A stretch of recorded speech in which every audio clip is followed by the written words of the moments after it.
when we start the episode as well. Oh, look at your notes. You're so cute. All this for me?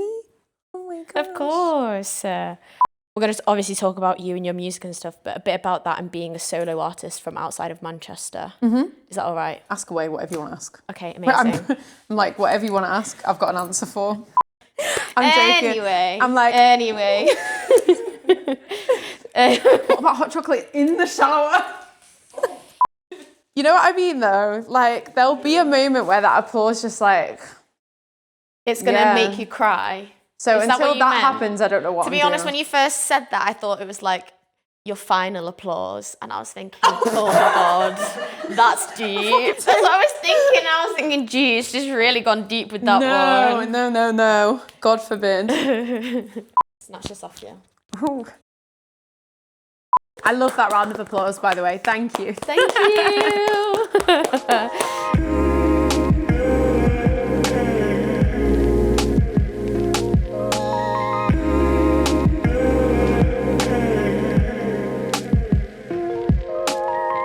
This is After the Applause.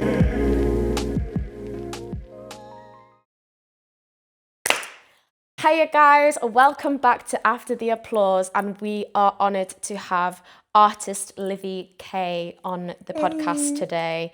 How are you doing? Magnificent. How are you doing? I'm good. I'm really excited for our chat, actually. I know. I feel like we should have rolled the cameras when we went for coffee the other day. Innit? We should have. Literally, that felt like this. This was like the start version of what we're doing right now. Right? Yeah, and it was so nice just to have like actual genuine conversation with you. Mm-hmm. Real talk. And a good matcha. And a good chai. A good chai. A good matcha and a good chai, yes. So we're going to chat to Livvy K a lot about her music and her sound and her style, and talk to her about being artist within Manchester and also being an outsider within Manchester. But Livvy K, first question I have to ask you is, what was the first gig you ever went to? Oh gosh. Like first gig I ever witnessed or like performed? Witnessed. I can't remember what I ate for tea yesterday. The running joke is like my memory's so bad. Ask me any lyrics from like back in the day. I'll remember them. Ask me what I did yesterday. No idea. Oh, okay. I would say from memory, the most memorable concert, Yes. I don't know if it was my first, but the most memorable concert was Bruno Mars. Oh, wow. He was incredible. Probably one of the best performances I've ever seen live. Where was that?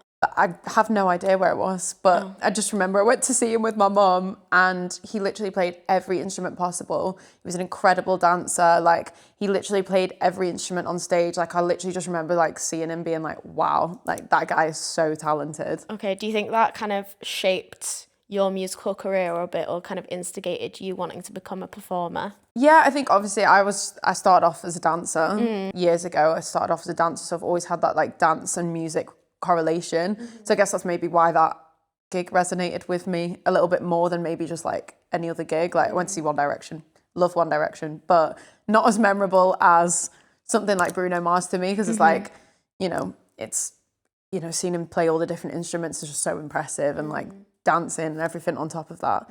So yeah, I think it definitely played a part, I guess. You blend a lot of features within your music from a variety of different musical styles. How would you describe your sound, though? See, I've been told to do this in 3 words. Okay. And I actually recently have been kind of thinking about those keywords. I would say vibrant is one of my first words, like vibrant. I'm very colourful in my music, in my style, in my aesthetic. Like everything's very colourful. So I would definitely say vibrant.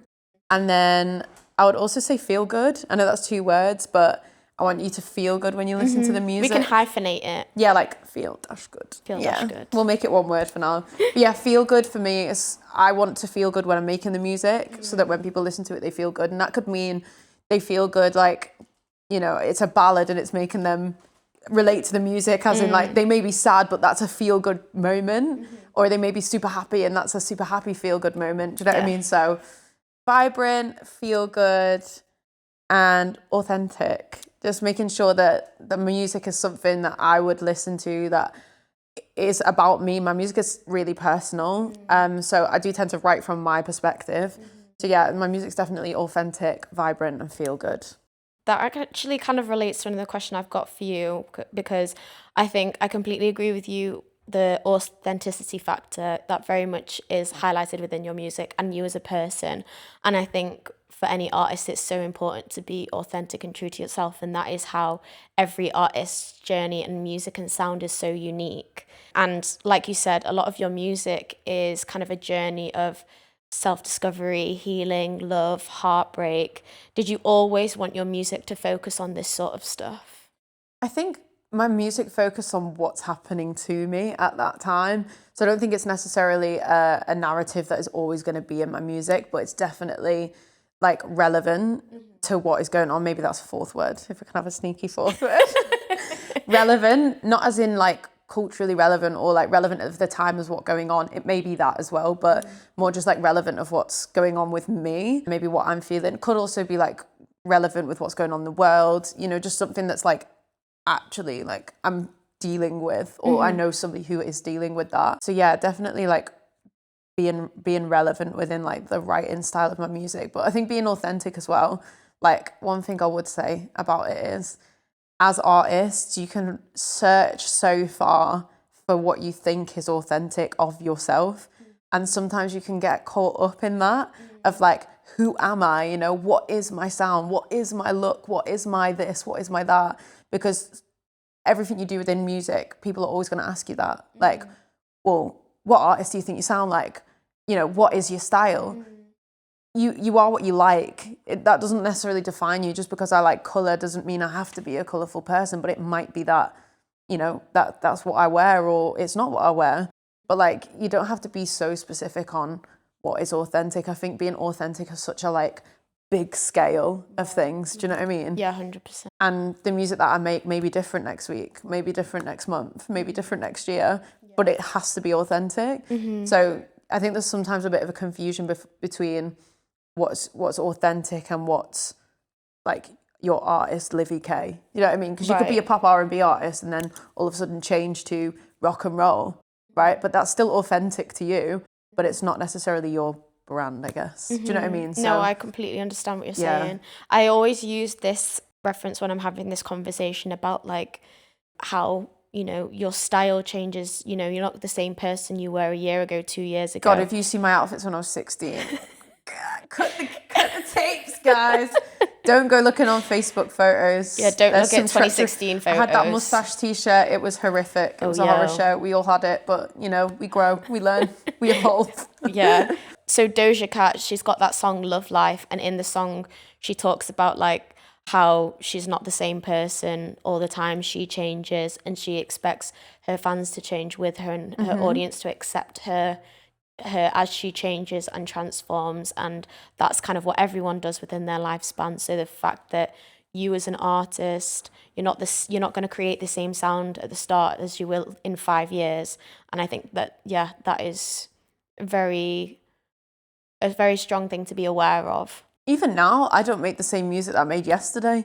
I'm always challenging myself. Do you know what I mean? So it's not like I may stick in one genre for a little while, but who's to stop me from writing a country song? Do you know what I mean? Who's to stop me from writing, you know, anything that I want to write? It doesn't mean I have to put it out under my name right now, but who's to say that song couldn't belong to somebody else?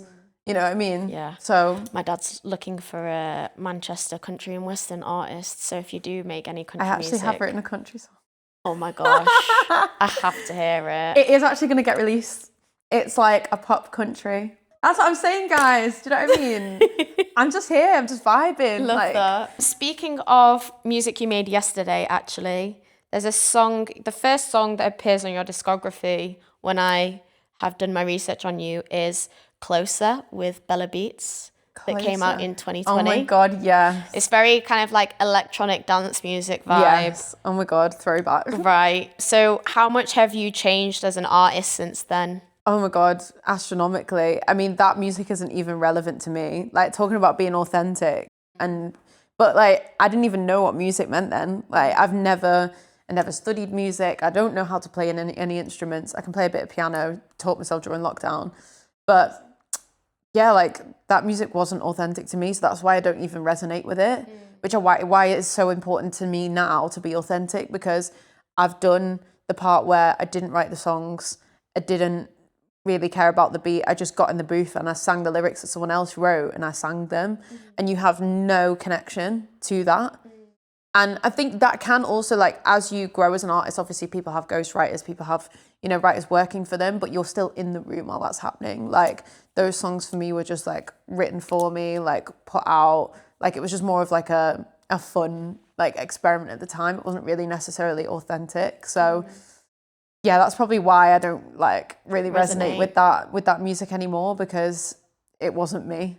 I didn't know what me was at that time, but I just knew it wasn't me. So it's still a banging track. Like it's still a vibe, it's still a groove. But yeah, it's just I had no connection to it, and I think that's what makes music special. If you don't connect with it yourself, you can't expect other people to connect with it. 100%.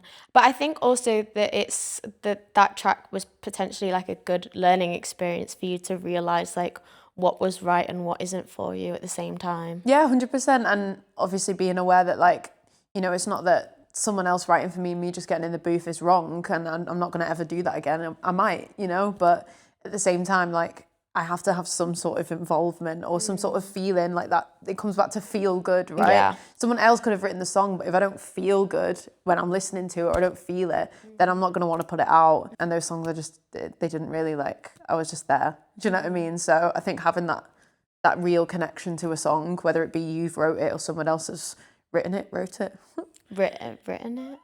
I can sing, don't ask me about English. But yeah, so I definitely, as long as I get that connection with the music, then I would release it 100%. Okay. That kind of ties into the conversation we've had as well before about like sticking with authenticity and realness. We've had a conversation about how you're not really bothered about becoming like a TikTok artist that just blows up on social media.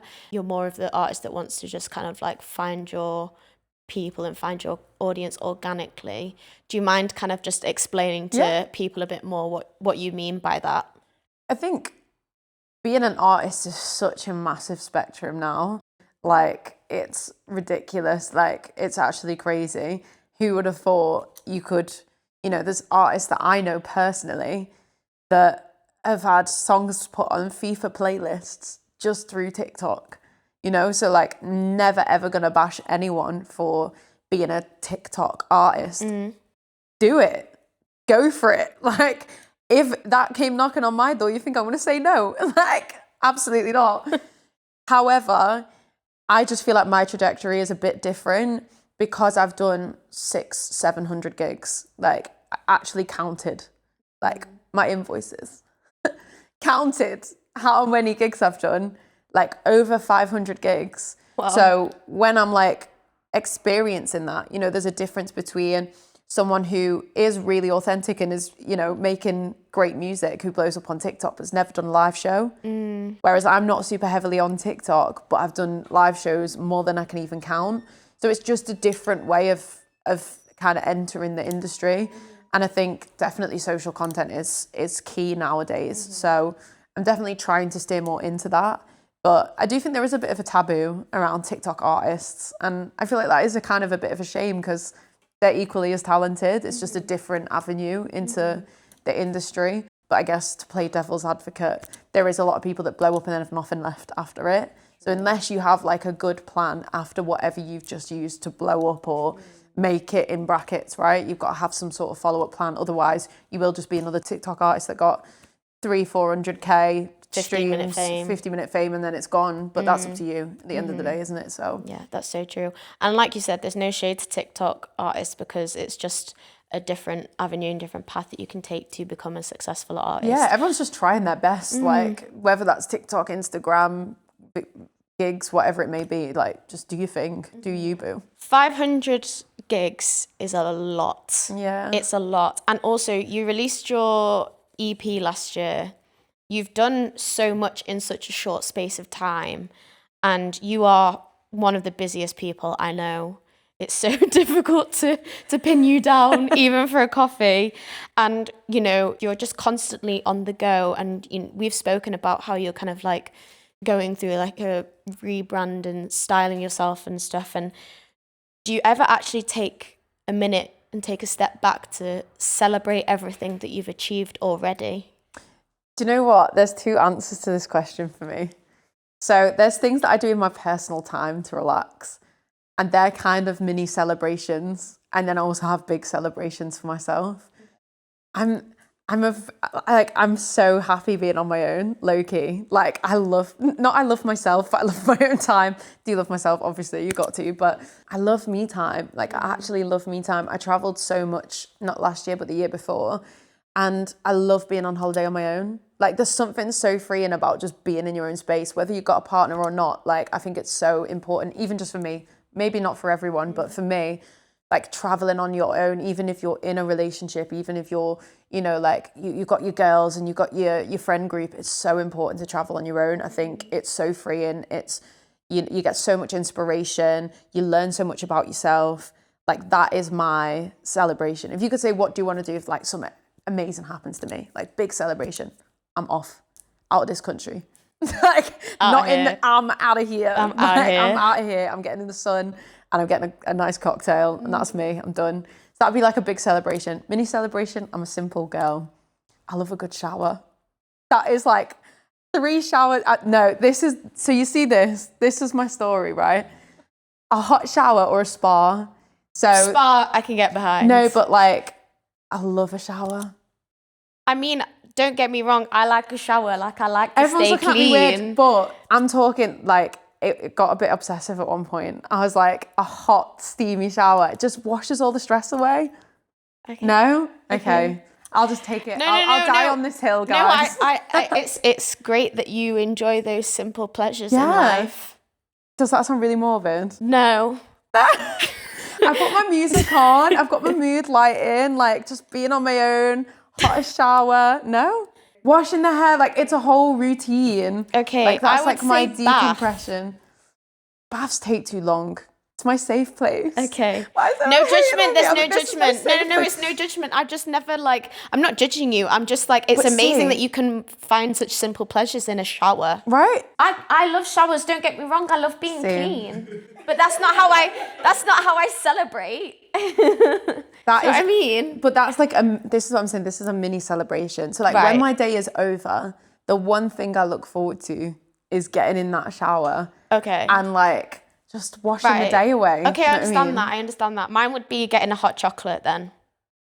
I'd rather have a shower, but each to their own, sis.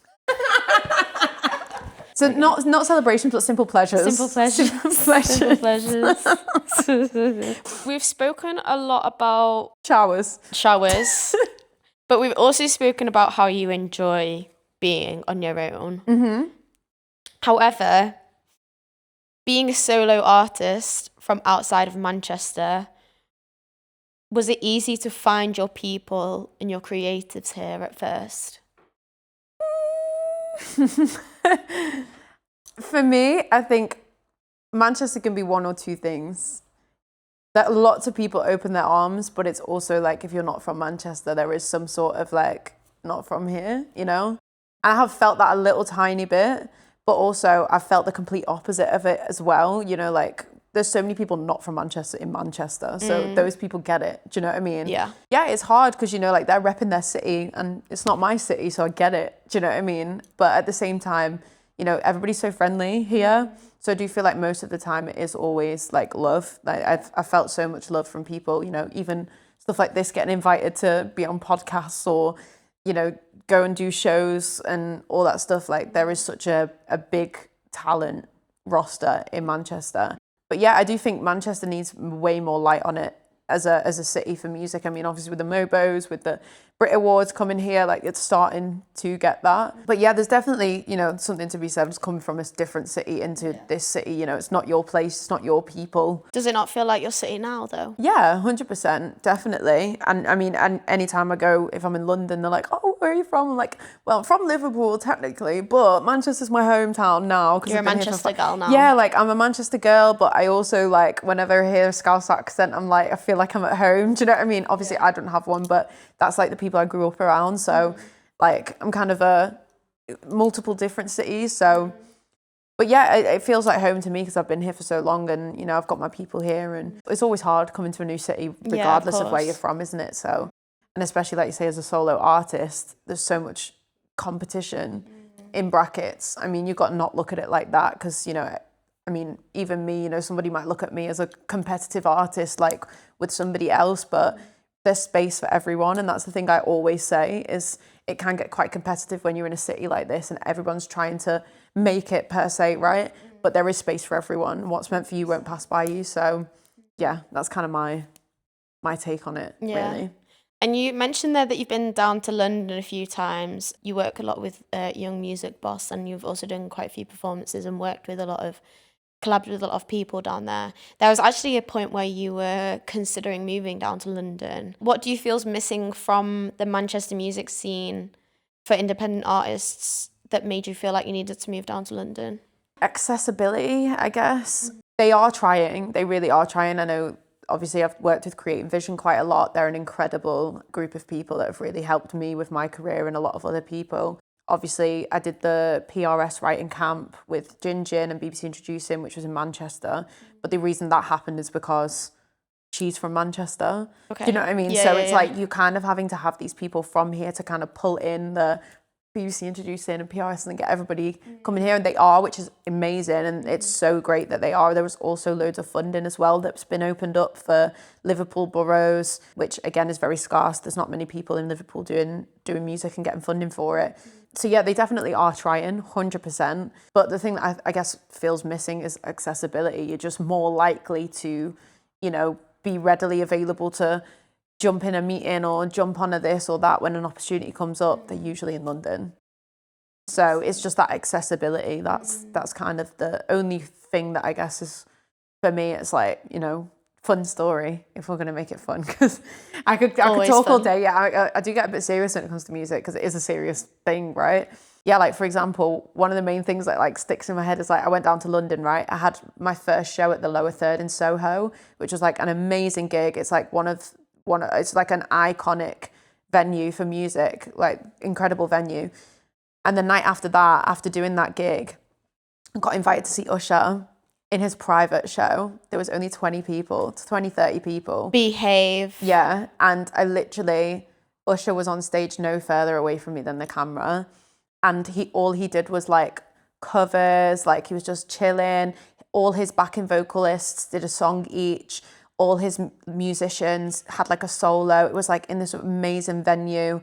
And like, that's just from being in London. That's mad. Like, stuff like that happens. Do you know what I mean? Yeah. Like that, I know it can happen here, but it just on the doesn't. very Like, rare it just, occasion. Yeah. Like, do you know what I mean? Yeah. Like, literally, they were like, are you free tomorrow? Do you want to come to the after party? I was like, Wow. what? I seen him sing, like, literally in front of me. I got videos of him literally here. Like, it's insane.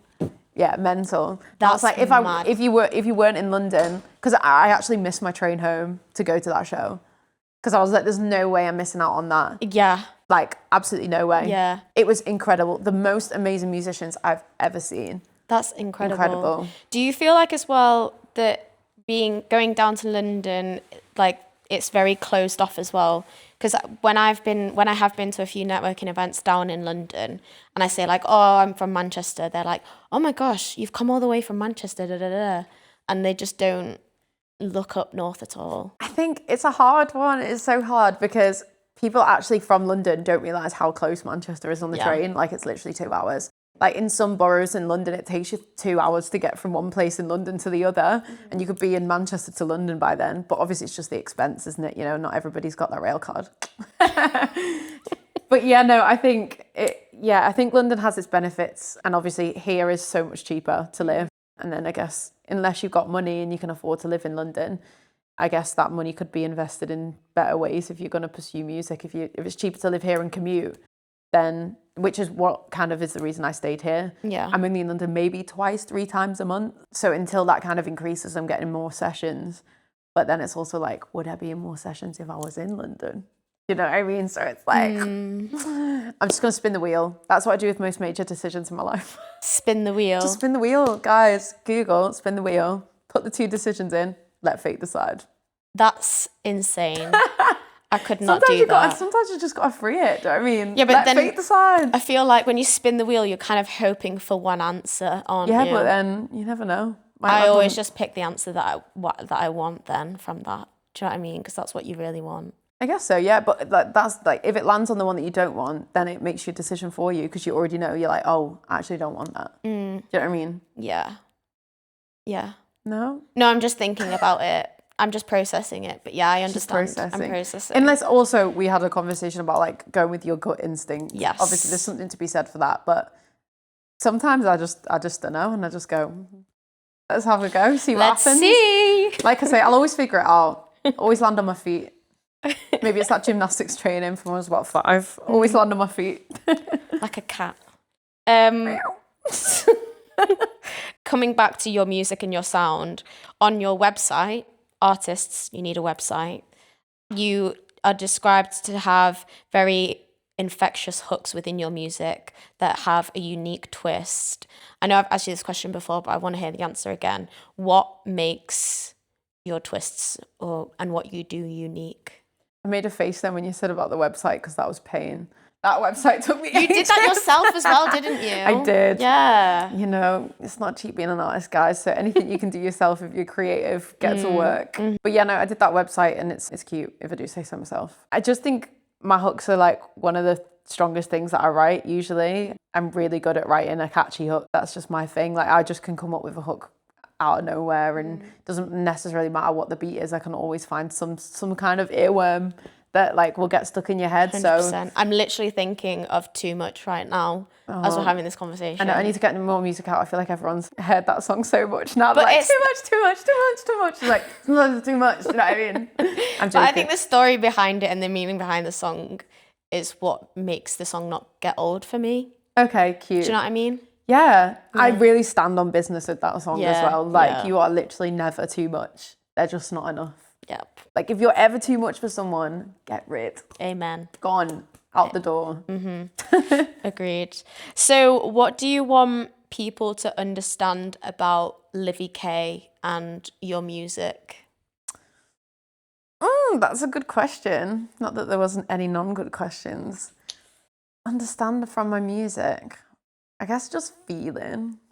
Like I'm a feelings type of person. I'm a sensitive gal. Do you know what I mean? I'm laughing because I can relate. Yeah.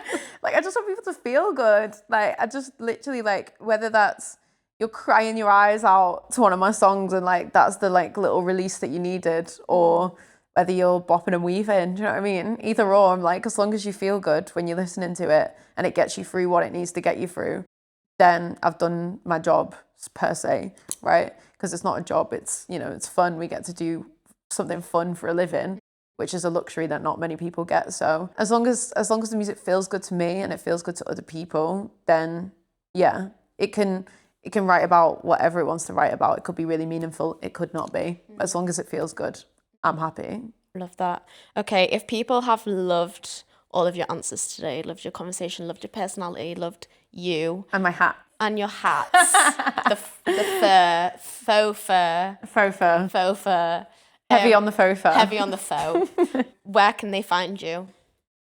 You can find me on Instagram, TikTok, website, all of that. Just Livvy K, Livvyk. Love that. Thank you. And before I let you go, Livvy K. Don't go. I know. Very sad. What do you do after the applause? You know what? I feel like that is more of a heavy question because I feel like the applause to me, there's going to be a moment in my career when that applause will. Oof. You know what I mean? Yeah. That was kind of my answer in my head, which is kind of cool, I guess. There'll be a moment where that applause will like hit different. Okay. And until then, I don't have an answer to your question. Oh, wow. Okay. I'm going to have to ask you that question when it starts hitting different then. Yeah. Wow. That was really heavy, actually. No, do you know what I mean? But like, yeah. You know those TikTok videos where you see and it's like they realize the moment that like this is the moment it paid off and it was for a reason and there's a reason why you've been through all the things you've been through and worked so hard for all the stuff that you like put all your time into.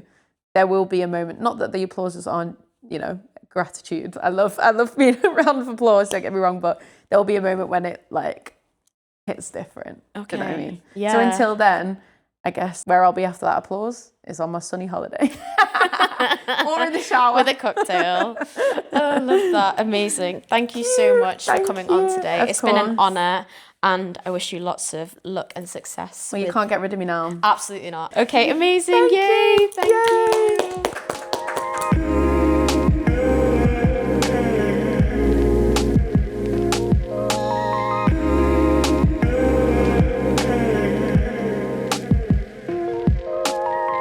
This is After the Applause.